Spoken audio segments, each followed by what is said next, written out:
Assalamualaikum warahmatullahi wabarakatuh. Alhamdulillahirabbil alamin. Segala puji bagi Allah yang telah memberikan kita kesempatan dan keselamatan. Salawat dan salam tak lupa pula kita sajikan kepada junjungan kita Nabi besar Muhammad SAW. Pada kesempatan kali ini saya akan membahas tentang PPT saya yang berjudul Konsep Manajemen Pelayanan Publik. Sebelumnya perkenalkan, saya bernama Rizam Zawi dengan NIM 2202 Saya dari Prodi Administrasi Publik. Di sini saya akan membahas 5 pokok pembahasan, yaitu mengapa manajemen pelayanan publik ini penting untuk dipelajari, definisi, tantangan, prinsip, dan juga studi kasusnya.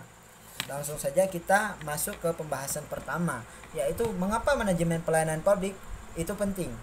Manajemen pelayanan publik merupakan aspek penting dalam menjalankan suatu negara. Dalam era modern seperti sekarang, masyarakat membutuhkan pelayanan publik yang baik dan efisien dari pemerintah. Hal ini sangat penting karena masyarakat adalah konsumen utama dari layanan publik tersebut. Jika pelayanan publik tidak diatur dengan baik, maka akan berdampak pada kepercayaan masyarakat terhadap pemerintah dan kinerjanya. Oleh karena itu, manajemen pelayanan publik harus dikelola dengan baik agar dapat memberikan layanan yang baik, efisien, transparan kepada masyarakat. Selain itu, manajemen pelayanan publik juga berperan penting dalam meningkatkan kualitas hidup masyarakat. Dengan adanya pelayanan publik yang baik, masyarakat akan merasa lebih nyaman dan aman dalam menjalankan aktivitasnya sehari-hari. Hal ini dapat mempengaruhi produktivitas dan kesejahteraan masyarakat secara keseluruhan. Dengan demikian, manajemen pelayanan publik bukan hanya penting bagi pemerintah, tetapi juga untuk kesejahteraan masyarakat secara umum. Lalu ada definisi dari manajemen pelayanan publik. Manajemen pelayanan publik adalah serangkaian proses dan kegiatan yang dilakukan oleh pemerintah atau lembaga publik untuk memberikan layanan kepada masyarakat. Hal ini meliputi perencanaan, pengorganisasian, pengawasan, dan evaluasi layanan publik yang diberikan kepada masyarakat. Perbedaan utama antara manajemen pelayanan publik dan manajemen pelayanan swasta terletak pada tujuan dan sifatnya. Tujuan pelayanan publik adalah memberikan layanan yang berkualitas kepada masyarakat tanpa memandang profitabilitas, sedangkan yang swasta adalah kebalikannya. Selain itu, manajemen pelayanan publik juga mengikuti aturan dan regulasi yang ditetapkan oleh pemerintah. Sementara manajemen swasta lebih fleksibel dalam menentukan aturan dan regulasi yang berlaku. Selanjutnya ada tantangan dalam manajemen pelayanan publik. Manajemen pelayanan publik dihadapkan pada berbagai tantangan yang kompleks dan seringkali sulit untuk diatasi. Salah satu tantangan utama adalah kurangnya sumber daya manusia yang berkualitas dan terampil dalam bidang ini.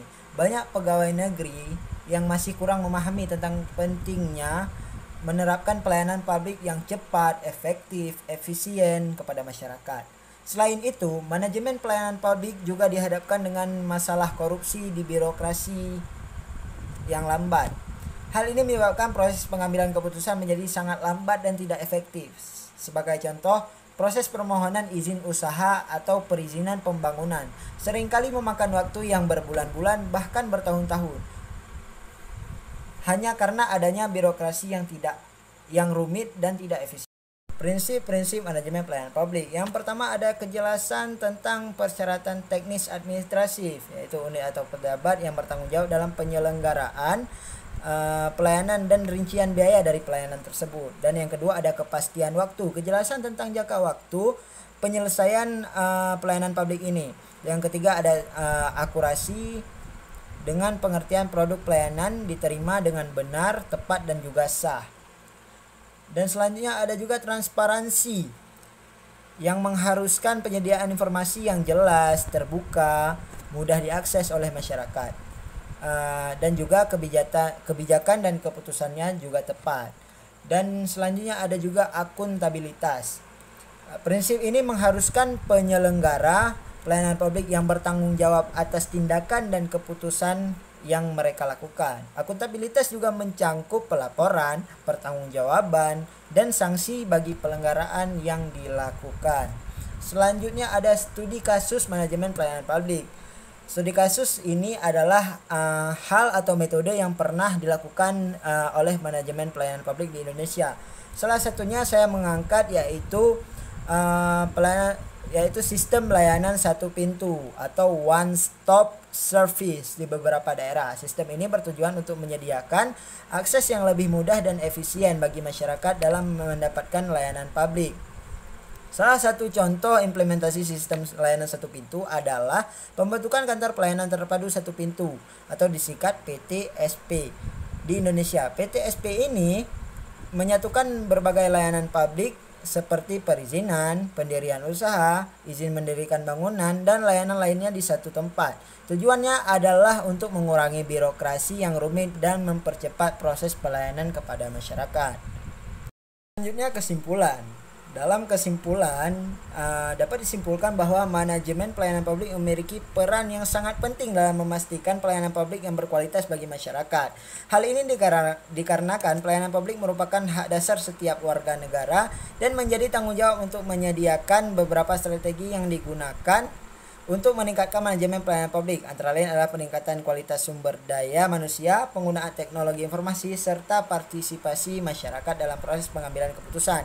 Dengan menerapkan strategi-strategi tersebut, diharapkan manajemen pelayanan publik dapat menjadi semakin efektif dan efisien dalam pelayanan kepada masyarakat.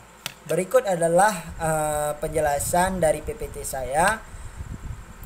Terima kasih kepada teman-teman yang sudah stay dari awal sampai akhir. Baik, hanya sekian dari saya. Assalamualaikum warahmatullahi wabarakatuh.